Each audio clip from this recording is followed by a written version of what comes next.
Hello, welcome back to Danganronpa IF. Um, so far we've been reading sort of a what-if scenario of Danganronpa 1. Makoto seems almost like he's in some kind of Groundhog Day loop where he can almost remember a lot of what happened in the previous game. He's kind of paid for it a little bit, saving fake Junko from the spears. He got stabbed himself with someone. We don't know what happened to him, but it sounds like we're about to move on to someone different now. Someone else's point of view, so maybe he does die. Huh? Time had certainly stopped for Mukuro Ikusaba. It was as if everything around her had frozen perfectly still. In the past, she was known as the ultimate soldier. She had experienced this feeling before during her time with the mercenary group Fenrir. In situations where she was surrounded by a hopeless number of enemies within the jungle or in a desert ruin. The charging enemies seemed as though they were frozen in time, which allowed her to claim a decisive victory in all her battles. But this wasn't a battlefield, so why did this familiar sensation activate once again? In order to understand what had happened, Mukuro slowly tried to assess the current situation from within this frozen world. What, can she, like, Zawarudo or something? Junko and Mukuro are both children of despair, but Junko and Ashima, the true ultimate despair, harbors a far deeper darkness within her. Though their last names are different, Mukuro is Junko's older sister, connected by the bonds of blood. She cooperated with Junko's hopeless plan and impersonated her under the pretense of participating in the killing game alongside her classmates. According to the plan, Mukuro was supposed to oppose Monokuma, who her sister was controlling, and be locked in a dungeon as punishment. Ah. Isolated from the others, she would then escape the dungeon and perform various acts intended to deprive the students of hope. That was the role she had been assigned. When Makoto succumbed to his headache, Junko ordered her to see if the shock had caused him to remember anything that could make him a liability. Yeah, it started with that shock that Makoto received from that escape button. He woke up as she was tending to him, so she made small talk with him, but she didn't notice any change in his behavior. Until this point, she was certain that there shouldn't be any problems. Nothing could possibly go wrong. She stomped on Monokuma like her sister ordered her to do, and flawlessly spoke the lines she was taught to memorize. Afterwards, she would fall through a trap door into the dungeon and remain isolated from the other students. That was her role. She hadn't done anything wrong. There were no problems. There were no problems. She repeated that to herself over and over like a silent prayer. But in that frozen moment in time, what she saw was not a trapdoor, but countless spears. One of them had skewered Makoto through his side. Why? Makoto, why are there spears? Gungnir? I would have died if I hadn't moved. Did Junko mess up the plan? No, Junko would never mess up. Was she trying to kill me? Me? Remember, if you recall way back, her last words were, "This wasn't what was supposed to happen." As a little subtle bit of foreshadowing. Makoto saved me. Why? Why did he say my name? Did his memories come back? Did I not realize that? Did I make a mistake? Is that why Junko got angry? Okay, maybe not a Groundhog Day loop, but I'm thinking now but that's right, his memories were erased of everything from before, and so yeah, this was why. That was how Makoto was able to remember all that stuff. Is this punishment? Is it my fault? Junko tried to kill me. Kill me. Kill me. Kill me. Slowly, time came back to her world. Mukuro could feel her face turning pale as she slowly looked toward Makoto. The students' screams rang throughout the gym. Sayaka was probably the first one to scream. But who screamed first didn't matter to Mukuro. Makoto, why? Makoto was the ultimate lucky student. He'd been her classmate for the past 2 years, and now he was a sacrifice to despair. Not long ago, he had given her an answer of sorts during their conversation in the nurse's office. He was just a pawn in the plan her sister had devised, but now a feeling of doubt began forming in Mukuro's mind.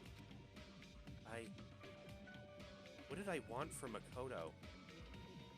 As her heart churned restlessly, she continued to think. In return, I promise that if I do decide to kill someone, it won't be you. Was I impersonating Junko then? Or did I really mean that? When did I start feeling this doubt? Just now, the moment he saved me. Or when we spoke in the nurse's office earlier. Or when I first confronted him about this killing game before his memories returned. Or was it even before even that? Mukuro stood there confused and overwhelmed as Makoto slowly opened his eyes, the spear still impaling him through the side. Makoto, are you okay? Mukuro was no longer impersonating the ultimate fashionista. Looking up from the floor of the gym, Makoto asked, "Why are you dressed up like Junko?" Smiling. Maybe he couldn't feel the pain anymore, or maybe he was being affected by something else. But regardless, Makoto ignored the fact that he was dying just to give Mukuro his warm smile. Glad you're safe. As soon as she heard Makoto's weak, fading voice, something inside Mukuro snapped. From within the shell of despair she had built up, an intense emotion began flowing out. Oh, this is all wrong. She couldn't hold back that emotion any longer. Oh. For the first time in her entire life, Mukuro unleashed a scream into the world.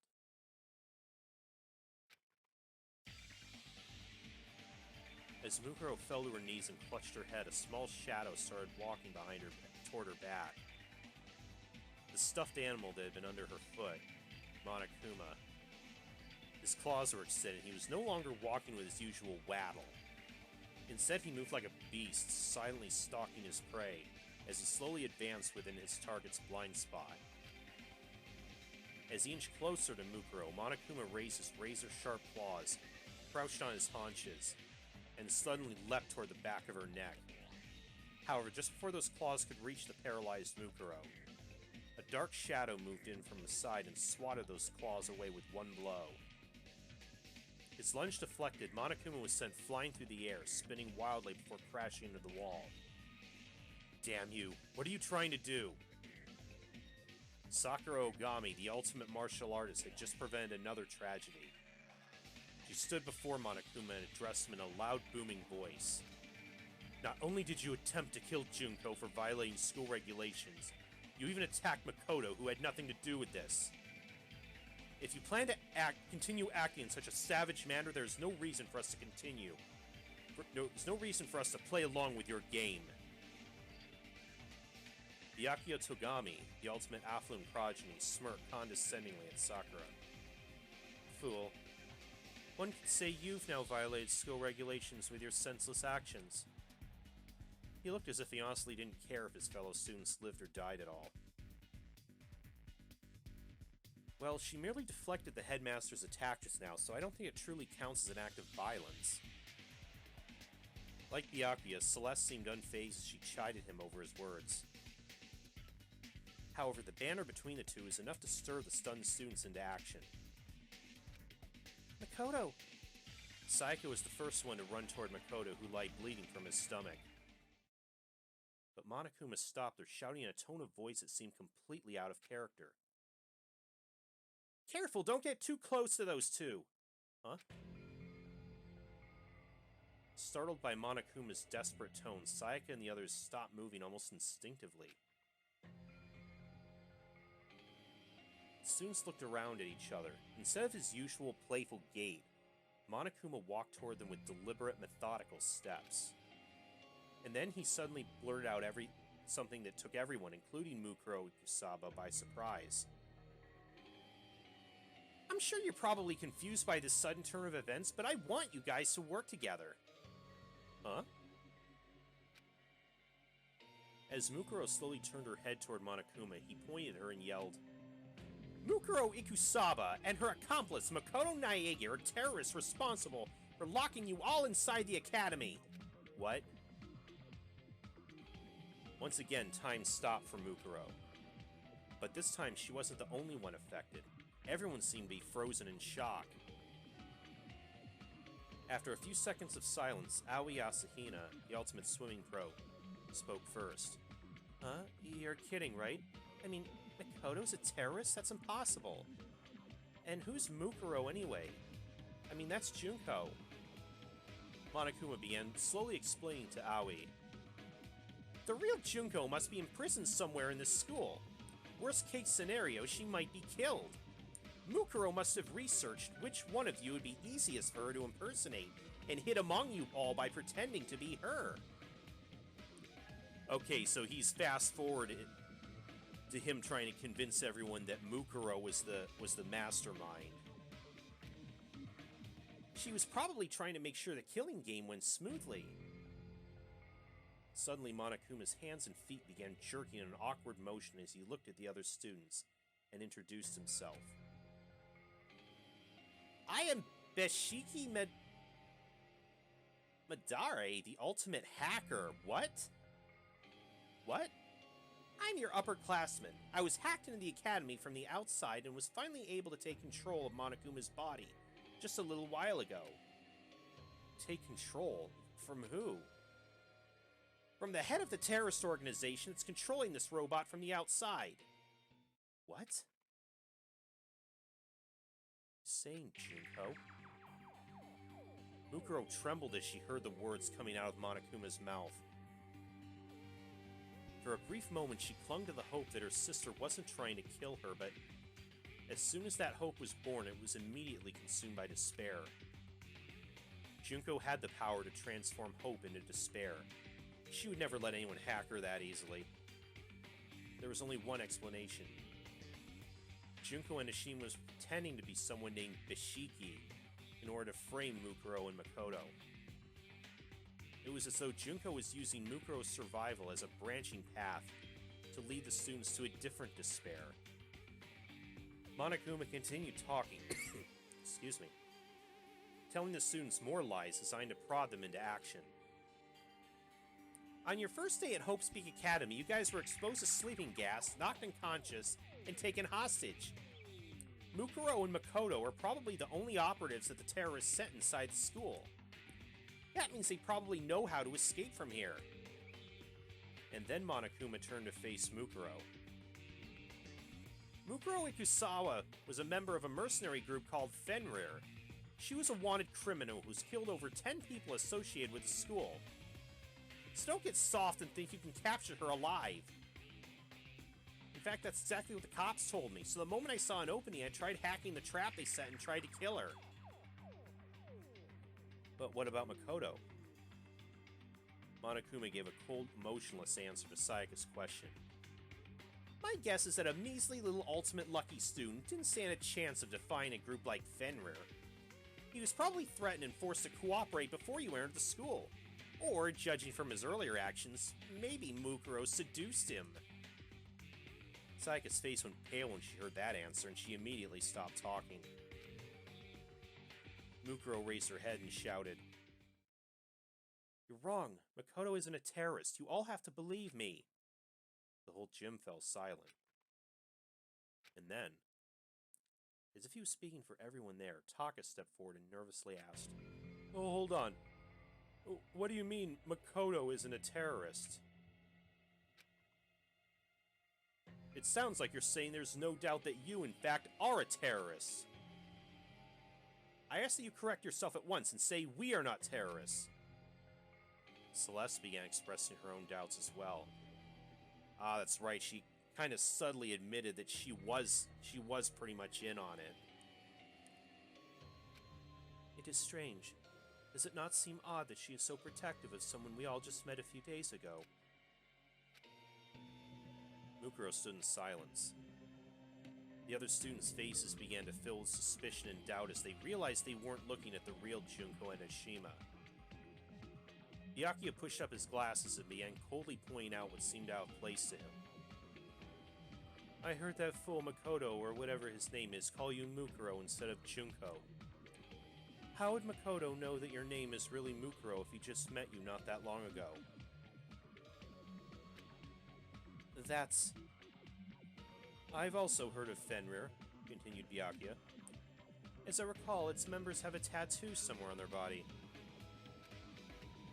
Instinctively, Byakuya's words put Mukuro into a calm state of mind.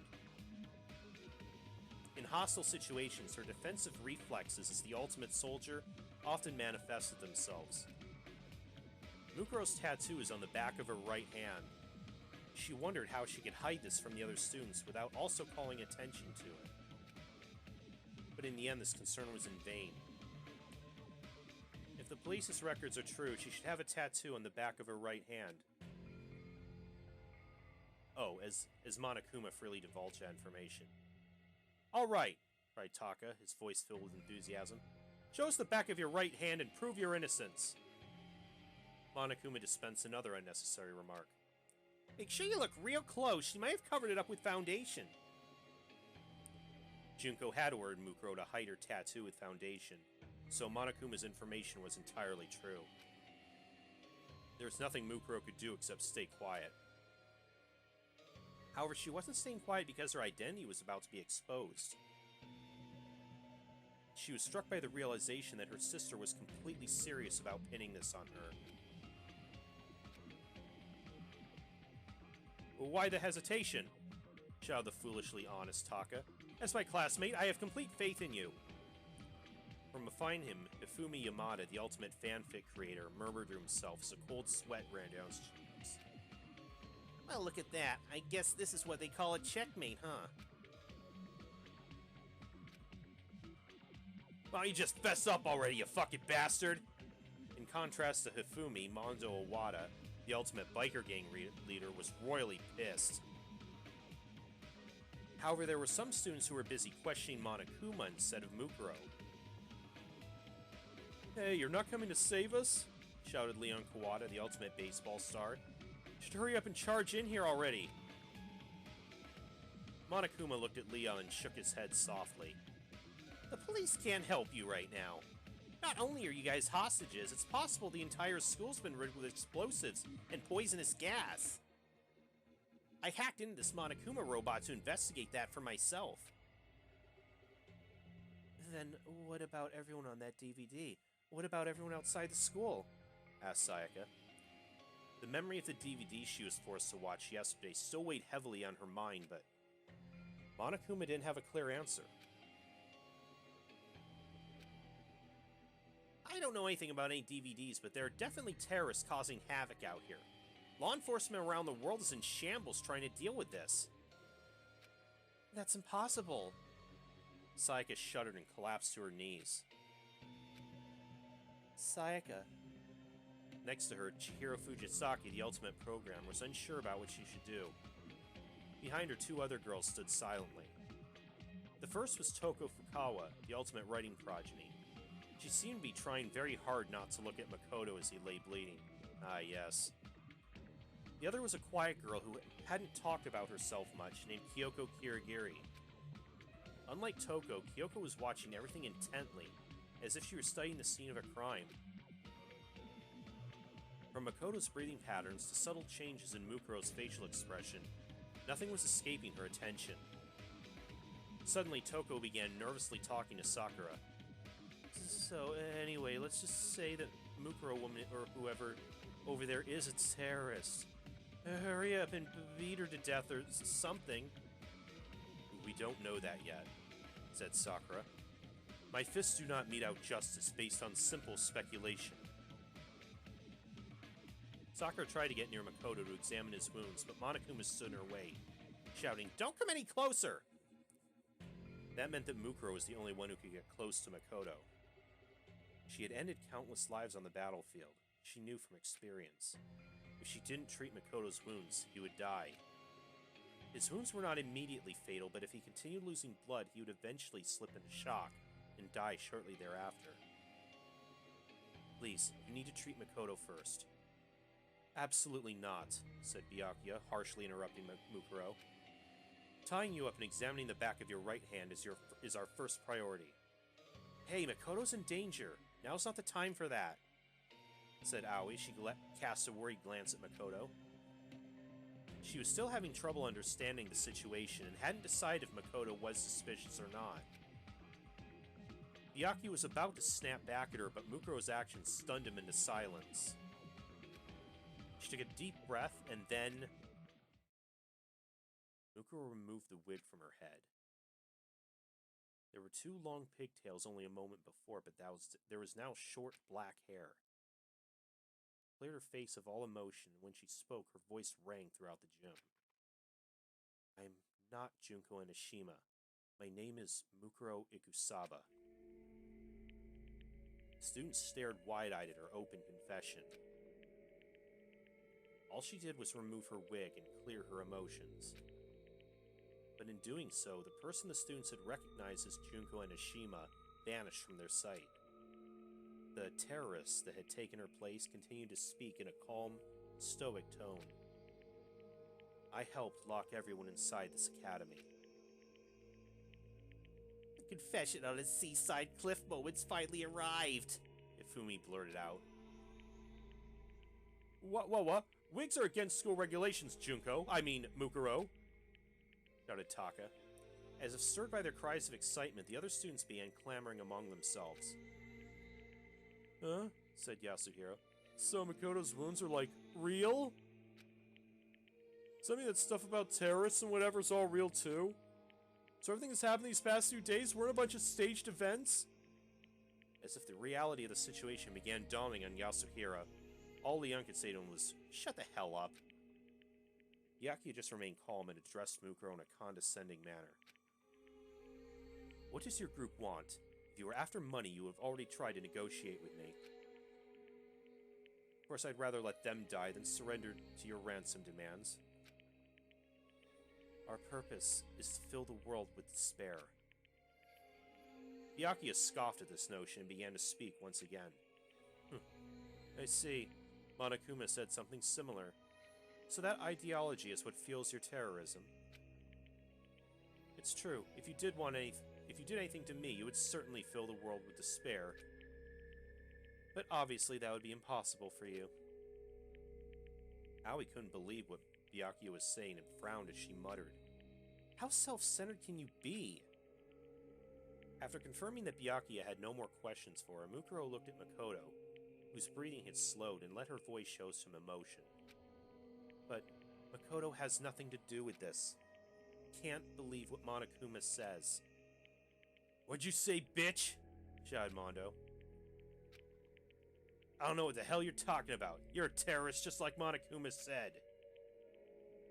Mukuro looked away from Mondo and continued speaking. "That's true, but Makoto isn't involved at all." Celeste coldly brushed her objection aside. "I do not think trying to protect him will do you any good. After all, we all heard Makoto call you by your real name." "That's..." She had no words. There was nothing she could say to protect Makoto, even though Makoto was truly innocent. Though Mukuro was the ultimate soldier, her powers were largely limited to battle. Even a normal high school student could outwit her when it comes to debate and negotiation. If she were the ultimate negotiator, she might be able to convince them that their memories had really been erased. But in her current situation, if she tried to bring up their memory loss, they would think it was a desperate excuse. Even Mukuro knew that. But even if she didn't know what to say, she still knew what to do. Right now, we need to treat Makoto first. And then she started walking toward Makoto as if nothing had happened. To the others, it seemed like Mukuro had decided to abruptly change the subject. Hold it. We'll immediately take Makoto to the nurse's office for treatment. However, we must tie you up. This was Sakura's honest demand. But there's no way Mukuro could accept it. If she was separated from Makoto, there'd be no telling what Monokuma would do to him. And between Mondo's hot temper and Byakuya's cold heart, Makoto could easily sustain further injuries under the pretense of interrogation. Furthermore, among these students, Mukuro knew she was the only one who had experience treating wounds due to her time with Fenrir. After mulling that over, she narrowed her eyes and went silent. Her mind was made up. She was determined to fight her way out of here and escape with Makoto. I apologize, but I need you to fall asleep right now. As she said that, Sakura instantly positioned herself behind Mukuro. She was completely within her blind spot. To a normal person, it would seem like Sakura had suddenly vanished. After moving faster than any human being could see, Sakura's equally fast hands launched a blow toward the back of Mukuro's neck. However, sorry, Sakura, but I need to get out of here. Mukuro parried Sakura's fist with a spinning roundhouse kick. Sakura raised an eyebrow at the unexpected counterattack. Mukuro tried to use the momentum of her kick to sweep Sakura's feet out from under her. However, Sakura dodged and instinctively struck back against Mukuro's pivot leg. But Mukuro was faster and jumped up, aiming a tornado kick at Sakura's chin. Man, we can't just read this. We need to actually see this Dragon Ball Z shit here. Sakura deflected the attack with one arm, then both combatants leapt backwards, glared and charged simultaneously. Every blow they dealt was parried and countered by the other, and though they were both unarmed, the sound of their battle echoed throughout the gym. It was like a typhoon had been compressed to the size of a car and set loose inside the gym. The other students were powerless to stop them. All they could do was stare at the breathtaking dance of death unfolding before them. After 10 minutes had passed, the enormous sound of one final impact rang throughout the gym. The two warriors leapt back once again and breathed heavily as they stared each other down. My mistake. Though it's only been a few days, I can't believe I didn't notice such an impressive fighter was hiding among us. In addition to the surprise Sakura felt, it was as if the battle had left her energized. Mukuro, on the other hand, looked down at her arm. Inferred had been wounded during the battle and thought to herself, she's strong. I don't think Sakura's even taking this seriously right now. Despite being constantly surrounded by firearms, blades, traps, and explosives during her time with Fenrir, this was the first time she'd ever been wounded. Mukuro was powerless before the might of the woman known as the ultimate martial artist, and the strongest woman in the world. Just as I thought, I can't beat Sakura with my bare hands alone. If she had been directly ordered to kill Sakura, Mukuro would have opted to either snipe her from a distance or poison her. How, prophetic. At this close range, she would need an assault rifle just to stand a fighting chance. I don't have time for this. She looked at Mukuro and confirmed that his breathing had grown even shallower. I need to hurry. But at that moment, she had no one to turn to for help. Suddenly, Mukuro had an idea. It was true that gaining an ally in this situation was impossible. However, she could still turn one person into her enemy's enemy. Mukuro took a deep breath before she charged at Sakura. Then she immediately fainted and charged at a different girl, Toko, who had been cowering in fear from the battle, between Sakura and Mukuro in the corner of the gym. This is bad. Sakura was caught off guard and tried to run after her, but Mukuro was one step ahead and reached Toko first. Why me? I'm sorry. Wait, hold on. Mukuro jabbed Toko in her solar plexus and she fell into her arms. Taka and Aoi yelled out in shock. This is bad. She plans to use Toko as a hostage. Toko! In contrast to their shocked faces, Byakuya just snickered and coldly remarked, You fool, do you really care if you take someone we just met a few days ago as your hostage? Mukuro just softly glanced at Byakuya and replied, You didn't meet her a few days ago. What did you say? You met her 2 years ago. Byakuya scowled. Mukuro ignored him and held her bloody arm in front of Toko's face. Then she yelled into her ears. Wake up, Genocide Jack. It seems so random and out of place. Why would Mukuro mention the name of a notorious serial killer right now? The students looked at each other with confusion when suddenly Toko, who had been groaning in pain, suddenly kicked off the floor of the gym with renewed vigor. She leapt in the air much higher than any normal human should have been able to. While hovering several meters in midair, Toko twirled faster than a professional figure skater. This caused her skirt to flutter, revealing multiple pairs of sparkling scissors. Countless tally marks were scratched into her legs like a kill count carved into her fighter jet. If not for this situation, Toko's glamorous jumps and spins would have been a sight to behold.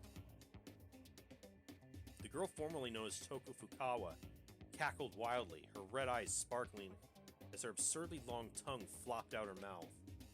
You called for me, and so I appear. I gotta murder IOU for YOU.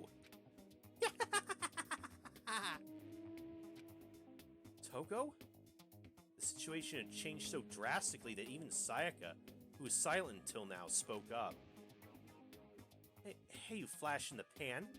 Don't treat Genocide Jack like that depressing little Four Eyes. That 30-year-old doesn't bathe herself at all, so I gotta put in 5 times the effort to rub myself down in the shower. Toko's sudden change in personality sent the students clamoring amongst themselves. Hey, Leon yelled. What the hell does that mean? Monokuma just shook his head. There are some things even I don't understand. The students continued to panic at the strange turn of events.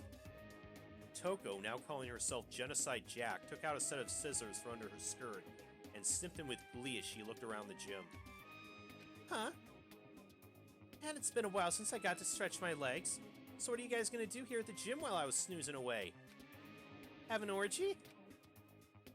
I understand. I totally understand. You guys need me to cut up your clothes so you can feel even naughtier. Yeah, right. Why the hell would I do that for you dumbasses? My scissors are only meant for cutting the supple, tender flesh of adorable boys.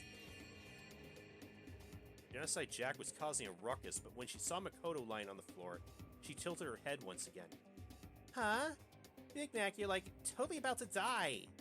What's the deal? Did the world fill you with so much despair that you all came here to commit mass suicide? That's so hot! But why are you starting without me? Toko! Right, Aoi, get a hold of yourself. Genocide Jack ignored Aoi and let her emotions run unchecked, jumping around and dancing with excitement as she held her scissors. Ah, jeez, I want to stab Big Mac's side myself. This spot right here where the ribs are kinda showing already. He's not even screaming right now, though. What does that even mean?